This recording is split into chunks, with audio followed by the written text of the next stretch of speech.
Adolf Hitler, जिसे हर कोई तो जानता होगा, जिसने 20 मिलियन से ज्यादा लोगों को मार डाला था, जिनमें ज्यादा तादाद यहूदियों की थी। इससे पहले कि हम हिटलर के कारनामों के बारे में जानें, हमें हिटलर के बारे में पूरा जानना होगा।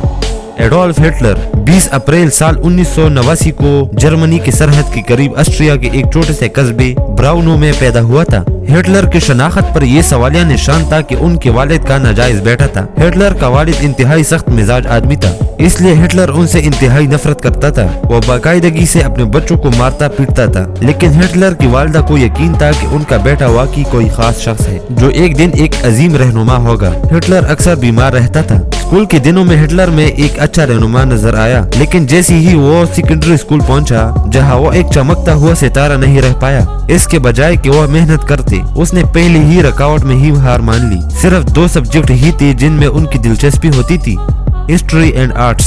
जब उसने अपने वालिद को बताया कि वो एक आर्टिस्ट बनना चाहता है, लेकिन उनके वालिद ने उसे मारा पीटा और साफ इनकार कर दिया। 15 साल की उम्र में जब हिटलर के एग्जाम के नताइज आए तो वो उनमें फेल हो चुका था और उसे इस साल दोबारा एग्जाम देना पड़ रहा था। लिहाजा उसने स्कूल छोड़ने का फैसला कर लिया। उनकी वालिदा की मौत दिसंबर 1907 में हुई थी, जिसके बाद उनकी जाती डॉक्टर का कहना था कि उनको ब्रेस्ट कैंसर थी और उनका कहना था कि उन्होंने माँ और बेटे के दरमियान इतना करीब से लगाव भी कभी नहीं देखा था। उनकी वालिदा की वफात के बाद हिटलर की हालत इतनी खराब हो गई थी कि उसे बिल्कुल पागल खाने बेच दिया जा सकता था। अब हो गया। वो कभी कभार थोड़ा सा पैसा कमाने के लिए स्केचेस की खाकी बेचता था, लेकिन हिटलर बहुत सुस्त हो चुका था। इसी दौरान हिटलर ने सियासतदानों को देखना शुरू कर दिया और वो एक पुरअज़म मुखालिफ सामीन बन गया। इन दिनों वो कार्ल ल्यूगर की तारीफ करता था, जिसे वो पसंद आया, जो कि क्रिश्चियन सोशल पार्टी की मेयर रहनुमा और एक शायाशुदा यहूद मुखालिफ था। इनकी मरकजी सियासी हरीफ विक्टर एडलर थे, जो कि सोशल डेमोक्रेटिक पार्टी के रहनुमा थे,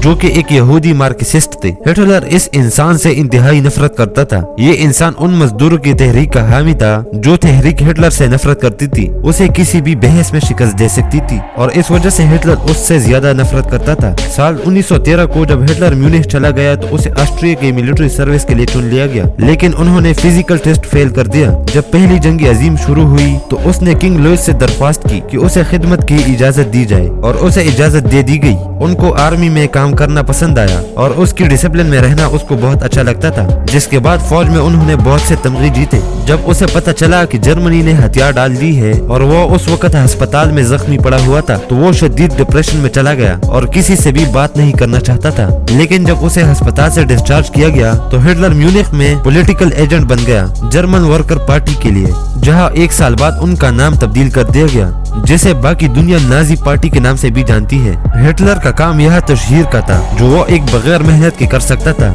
इन सालों में जर्मनी में गम और गुस्से की लहर थी और लोग अपनी इज्जत और फख्र दोबारा से हासिल करने का रास्ता बना रहे थे। इस दौरान हिटलर ने तशहीर के काम में बहुत मदद की, जिसकी वजह से एक छोटी सी पार्टी एक बहुत बड़ी पार्टी बन गई और हिटलर को साल 1921 को इस पार्टी का लीडर बना दिया गया। लेकिन साल 1923 को ताकतवर हल्कों ने हिटलर की पार्टी को खत्म करने की कोशिश की, जहां उन्होंने उसे इनकलाब की काल देने पर मजबूर कर दिया। इस उलझन में पुलिस को बुला लिया गया, जहां खतरनाक लड़ाई शुरू हुई, जिनमें से कुछ लोगों की अमवात भी हुई और हिटलर को भी वहां जख्मी करके उन पे गद्दारी का मुकदमा चलाया गया और उसे 5 साल की कैद की सजा सुना दी गई। लेकिन सिर्फ 9 ही महीने एक आरामदाह किले में गुजारे उन्होंने। इसके बाद साल 1929 में वॉल स्ट्रीट क्रैश हो गई तो पूरी दुनिया में डिप्रेशन शुरू हो गई, क्योंकि उन पर कर्जे थे और अमेरिका वापस अपने पैसे चाहते थे। जर्मनी की इकोनॉमी तबाह हो गई थी, बेरोजगारी और गुर्बत में बहुत ज्यादा इजाफा हो गया था और ये वो वक्त था जब हिटलर का उरूज आने वाला था।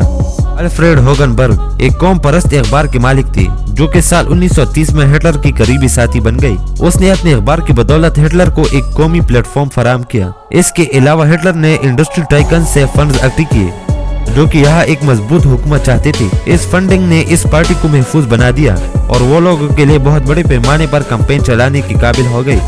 2 साल बाद कौमी इंतखाबात में इस पार्टी ने 2.6% वोट हासिल किए। साल 1930 में उनके पास 18% वोट थे, जबकि साल 1932 को इस पार्टी ने हैरानकुन तौर पर 36.8% वोट हासिल किए। साल 1932 में हिटलर ने सदारती इंतखाबात की मुखालिफत भी की थी। प्रेसिडेंट हिंडनबर्ग इस बात को यकीनी बनाना चाहते थे कि जर्मनी कम्युनिज्म के खतरे से आजाद हो और फैसला किया कि हिटलर को हुकूमत में लाने के लिए 30 जनवरी 1933 को हिटलर जर्मनी का चांसलर बना दिया गया। चांसलर बनते ही उन्होंने जमहूरी इदारों को खत्म करना शुरू कर दिया और अपने मुखालिफिन को कैद करना और या कत्ल करना शुरू कर दिया। जब अगले साल हिंडनबर्ग की मौत हुई तो हिटलर को खौफ की चांसलर और कमांडर का एजाज हासिल हुआ और बाद में आर्मी चीफ यानी डिक्टेटर बन गया। हिटलर ने मिलिट्री को दोबारा मुतारिफ करवाया, फिजाइया को मजबूत करना शुरू किया और वो जर्मनी के इलाकों को बढ़ाने के लिए पुरअज़्म था। लेकिन बाकी दुनिया के लिए हिटलर ने खुद को अमन पसंद इंसान पेश किया और उसका वाहिद दुश्मन था यहूदी ममालिक। ये हिटलर वो इंसान था जिसने यहूदियों के लिए इस दुनिया की जमीन को तंग कर डाला था। पूरी दुनिया में मौजूद यहूदियों को हिटलर ने चुन चुन के मार डाला था। उनके ये अल्फाज यहूदियों के बारे में बहुत ज्यादा मशहूर है